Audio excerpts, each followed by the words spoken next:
کچھ لوگ کہتے ہیں نا کہ یہ مولویوں کو کیا پتا ہے، اللہ کے اپنے فیصلے ہیں، قیامت کے دن ہم یقیناً کہتے ہیں اس کے فیصلے ہیں، لیکن اس نے کچھ فیصلے بتائے بھی ہوئے، تو جو فیصلے رب نے بتائے ہوئے ہیں وہ تو ہم بھی سنا سکتے ہیں۔ یعنی جو نشانیاں لے کے آج تم کسی کے برحق ہونے کی دلیلیں دے سکتے ہو یا کوئی تمہارے سامنے دیتا ہے اس موضوع پر کہ یہ کوئی بات ہی نہیں جو تم کرتے ہو، سارے نماز پڑھتے ہیں، سارے ایک جیسے ہیں، اور تم جو ہے وہ لائنیں بناتے پھرتے ہو، نیرو مائنڈڈ ہو تم، تنگ نظر ہو تم، اس طرح کے تانے تمہیں دیتے ہیں، اور دلیلیں جو وہ دیتے ہیں وہ ساری دلیلیں بلکہ اس سے کہیں زیادہ بھی اس جگہ صحیح مسلم میں ابن عمر کے پاس دی جا رہی تھی۔ صحیح مسلم شریف یہ جو دارالفکر بیروت کا چھاپا ہے، اس کے اندر کتاب الایمان میں صفحہ نمبر 37 پر یہ لکھا ہے، حضرت عبداللہ بن عمر رضی اللہ تعالی عنہ مسجد میں تھے، مراد ہے مسجد حرام، اور کچھ لوگ بصرہ سے آئے ہوئے تھے، حاجین او معتمرین، حج کے لیے یا عمرہ کے لیے، یحییٰ بن یامر اور حمید بن عبد الرحمن ہمجری کہتے ہمیں تمنا تھی لو لقینا احدا من اصحاب رسول اللہ صلی اللہ علیہ وسلم کہ کاش کہ ہماری صحابہ میں سے کسی صحابی سے ملاقات ہو جائے، کیونکہ زمانہ ابھی تھا کہ صحابہ زندہ تھے، کہ ہم نے ایک مسئلہ ان سے پوچھنا ہے۔ فَاسْأَلْنَاهُ اما یقول ہؤلاء فی القدر، کہ ہمارے پاس ایک فرقہ پیدا ہو گیا ہے، ہم نے ان کا حکم پوچھنا ہے، کاش کہ کوئی صحابی مل جائے۔ کہتے ہیں فوفق لنا عبداللہ بن عمر، رب کی کرنی یہ ہوئی کہ حضرت عبداللہ بن عمر سے ملاقات ہو گئی، یعنی صرف صحابی نہیں، بہت بڑے صحابی سے ملاقات ہو گئی۔ کہتے ہیں جوں ہی ہم نے ان کو دیکھا، میں اور میرا دوست ہم دونوں دائیں بائیں ان کی ہو گئے کہ کہیں ہم سائیڈ پہ نہ رہ جائیں، ہم نے ان کو جانے نہیں دینا، ان سے پوچھنا ضرور ہے۔ احدنا عن یمینہ وآخر عن شمالہ، اور راوی کہتے ہیں یحییٰ بن یامر کہ میرا یہ خیال تھا کہ میرا ساتھی مجھے بات کرنے کا موقع دے گا، کیونکہ بڑا گولڈن چانس ہے، اگرچہ سوال دونوں کا ایک ہی ہے۔ تو کہتے ہیں میں نے بات شروع کر دی، انہو قد ظہر قبلنا ناس یا ابا عبد الرحمن، یہ کنیت ہے حضرت عبداللہ بن عمر رضی اللہ تعالیٰ عنہ کی، کہنے لگے کہ اے صحابی رسول صلی اللہ علیہ وسلم، ظہر قد ظہر قبلنا، ہماری سائیڈ میں، ہماری طرف میں یعنی بصرہ میں کچھ لوگ ظاہر ہو گئے ہیں، اب نشانیاں ان کی سننا، یقرؤون القرآن، پڑھتے قرآن ہیں، وَيَتَقَفَّرُونَ الْعِلْمِ، اور علم حاصل کرنے کے بڑے دھنی ہیں۔ یہاں قاف دو نقطیہ ہے، یتقفرون، کشک والا نہیں، کفر والا، یتقفرون العلم، یعنی علم کے لیے محنت تو ان پہ بس ہے، دن رات بس ان کا کام ہے قرآن و سنت پڑھنا پڑھانا۔ وَذَكَرَ مِنْ شَانِهِمْ، اور مزید ان کی شان بیان کی، سب کچھ کر کے فرمایا ایک جگہ جا کر پٹڑی سے اتر گئے ہیں۔ وَأَنَّهُمْ يَزْعُمُونَ أَلَّا قَدْرَ وَأَنَّ الْأَمْرَ أُنُفٌ، نماز پڑھتے ہیں، روزہ رکھتے ہیں، حج کرتے ہیں، زکوٰۃ دیتے ہیں، قرآن پڑھتے ہیں، قرآن پڑھاتے ہیں، تہجد تلاوت سب کچھ کرتے ہیں، لیکن تقدیر نہیں مانتے، معاذ اللہ، کہتے کوئی تقدیر نہیں، معاذ اللہ۔ یعنی تم میں سے 15ویں صدی میں بھی آج ہر بندہ تقدیر پہ ایمان رکھتا ہے نا، تو وہ ابھی صحابہ زندہ ہیں، تو بصرہ میں قدریہ، اللہ قدرہ، تقدیر نہیں، کچھ بھی لکھا ہوا نہیں ہے، بس کام ہوتا ہے تو پھر اللہ کو بھی معاذ اللہ پھر ہی پتہ چلتا ہے، یہ ان کا عقیدہ ہے۔ اب اس بات کے علاوہ یہ جو تقدیر والی بات ہے، جو آج لوگوں نے کسی کو پرکھنے کی علامتیں بنائی ہوئی ہیں وہ تو ساری پاری گئی ہے۔ کوئی کہتا ہے جب نماز پڑھتے ہیں اور پڑھتے بھی ہمارے قبلے کی طرف منہ کر کے ہیں، یا کوئی کہے تو وہ تو رفع یدین بھی نہیں کرتے۔ مقلد جو دیوبندی ہیں ان کا معاملہ ہو، کچھ رفع یدین سے کرتے تو وہ تو روزے بھی رکھتے ہیں، حج بھی کرتے ہیں، ہمارے ہی کعبے کا طواف کرتے ہیں، اور ہمارا ہی قرآن پڑھتے پڑھاتے ہیں، اذان بھی ہمارے طرح دیتے ہیں، اگرچہ بعض کی اذان مختلف بھی ہوتی ہے۔ یعنی جو نشانیاں لے کے آج تم کسی کے برحق ہونے کی دلیلیں دے سکتے ہو، یا کوئی تمہارے سامنے دیتا ہے اس موضوع پر کہ یہ کوئی بات ہی نہیں جو تم کرتے ہو، سارے نماز پڑھتے ہیں، سارے ایک جیسے ہیں، اور تم جو ہے وہ لائنیں بناتے پھرتے ہو، نیرو مائنڈڈ ہو تم، تنگ نظر ہو تم، اس طرح کے تانے تمہیں دیتے ہیں، اور دلیلیں جو وہ دیتے ہیں وہ ساری دلیلیں بلکہ اس سے کہیں زیادہ بھی اس جگہ صحیح مسلم میں ابن عمر کے پاس دی جا رہی تھی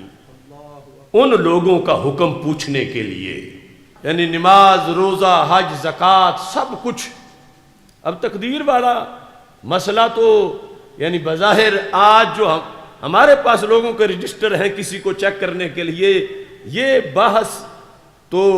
بہت کم ہوتی ہے، اور جو چیزیں ہیں ان کے لحاظ سے لوگ کہتے ہیں جب یہ سب کچھ ہے تو پھر تمہیں کیا ہے؟ تو میں کہتا ہوں ہمیں اس لیے ہے کہ جنہیں سرکار نے پڑھایا تھا جب انہوں نے یہ سنا تو انہوں نے کہا کہ انہیں جا کے بتا دو ہمارا ان سے کوئی تعلق نہیں ہے۔ یعنی ابن عمر رضی اللہ تعالی عنہ نے ان بد عقیدہ لوگوں کی ایک بد اعتقادی پر نہ نماز، نہ روزہ، نہ حج، نہ زکوٰۃ کوئی شے نہیں دیکھی۔ صحیح مسلم ہے، کیا فرمانے لگے؟ فرماتے ہیں فَإِذَا لَقِيتَ أُولَئِكَ فَأَخْبِرْهُمْ أَنِّي بَرِيءٌ مِّنْهُمْ۔ اے مجھ سے پوچھنے والو، بصرہ کے لوگوں، جب تم جا کے ان سے ملو تو انہیں میری طرف سے پیغام دے دینا انی بریء منہم، میں ان سے بری ہوں۔ یتقفرون العلم ویقرؤون القرآن، پڑھتے قرآن ہیں، پڑھاتے حدیث ہیں، سب کچھ کرتے ہیں، لیکن ابن عمر کہتے ہیں میں ان سے بری ہوں۔ تو آج کے کتنے مصلحین بزام خیش جو تانے ہمیں دیتے ہیں وہ سارے تو ابن عمر کو مل رہے ہیں کہ تم قرآن والوں کو بھی معاف نہیں کر رہے، وہ تو قرآن کا درس دیتے ہیں، وہ تو حدیث پڑھاتے ہیں، وہ تو نماز پڑھتے ہیں، وہ تو اتنے اللہ والے ہیں، اتنی تبلیغ کرتے ہیں۔ یتقفرون العلم کا معنی یہی ہے کہ وہ دن رات تبلیغ میں مست ہیں۔ صرف ایک بات میں آ کر اختلاف ہو گیا، تقدیر نہیں مانتے، تو ابن عمر رضی اللہ تعالی عنہ نے کہا میں ان کا کچھ بھی نہیں مانتا، کوئی نماز نہیں، کوئی روزہ نہیں، کوئی حج، کوئی زکوٰۃ نہیں ان کی، کیونکہ عقیدہ پہلے ہے۔ جب عقیدے والا وضو ان کا برقرار نہیں تو نماز کیسے ہوگی؟ وَأَنَّهُمْ بُرَاءُ مِنِّي، مجھے ایسے مریدوں کی ضرورت بھی نہیں، بے شک وہ اعلان کرے وہ مجھ سے بری، میں ان سے بری، وہ مجھ سے بری، میں ان سے بری، وہ کہیں بھی مجھے دلیل بنا کے اپنی نہ پیش کریں کہ عبداللہ بن عمر ہمارے حضرت صاحب ہیں اور ہم ان کی حدیث تمہارے سامنے پیش کر رہے ہیں، پر میں ایسے لوگوں کا حضرت صاحب نہیں ہوں، میں ان سے بری ہوں، اور وہ بے شک مجھ سے برات کا اعلان کریں، کیونکہ ایسے لوگ میں اپنی طرف منسوب کرنا چاہتا ہی نہیں ہوں۔ اس کے بعد قسم اٹھائی، والذی یحلف بہ عبداللہ ابن عمر رضی اللہ تعالی عنہما، فرما وہ ذات اللہ کی کہ جس کا حلف اٹھا کے عبداللہ بن عمر کہتا ہے لو ان لأحدہم مثل احد ذہبا فانفقہ ما قبل اللہ حتی یؤمنا بالقدر، فرمایا میں قسم اٹھا کے کہتا ہوں کہ اگر اس گروہ کا کوئی بندہ جو سب کچھ تو کرتے ہیں تقدیر والے عقیدے میں فیل ہیں تو سب میں فیل ہو جائیں گے۔ اگر قیامت کے دن یہ اللہ سے کہیں بطور فرض ان میں سے کسی کے پاس 2-4 من سونا نہیں، 2-4 ٹن بھی نہیں، وہ کئی میلوں میں پھیلے ہوئے احد پہاڑ جتنا سونا ہو، اور یہ کہے رب یہ سارا سونا راہ خدا میں ہم دیتے ہیں، ایک بندہ کہے، ایک کے پاس اتنا ہو، ایک کی معافی کی بات ہو رہی ہے، سب کی نہیں، وہ کہے میں اپنی طرف سے اتنا پیش کرتا ہوں تو یہ تقدیر والا مسئلہ مجھے معاف کر دے، میں اتنا صدقہ جو کر رہا ہوں۔ تو عبداللہ بن عمر کہتے ہیں میں قسم اٹھا کے کہتا ہوں رب کہے گا بڑا تھوڑا ریٹ لگایا ہے تو نے تقدیر کے ایمان کا، ما قبل اللہ کہے گا قبول نہیں۔ دنیا میں تقدیر پر ایمان تو لاتا تو کام بننا تھا، اب احد پہاڑ جتنا سونا بھی اس جگہ پہ خالی خانہ پر نہیں کر سکتا، لہذا تجھے ہمیشہ جہنم میں رہنا پڑے گا۔ تو حضرت عبداللہ بن عمر رضی اللہ تعالیٰ عنہ نے حلف اٹھا کے کہا، حلف اٹھا کے کہ اگر یہ بندہ جو تقدیر کا منکر ہے احد پہاڑ جتنا سونا رب کو دے جو 1 درم پہ اتنا اتنا ثواب دیتا ہے،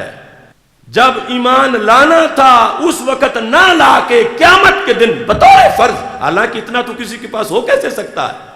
اگر ہو پھر بھی اتنا دے کے بھی جان نہیں چھوٹے گی، اسے ہمیشہ جہنم میں جانا پڑے گا۔ یہ بات کون کہہ رہے؟ عبداللہ بن عمر رضی اللہ تعالیٰ عنہ، جو نہ نبی ہیں اور نہ اللہ ہے،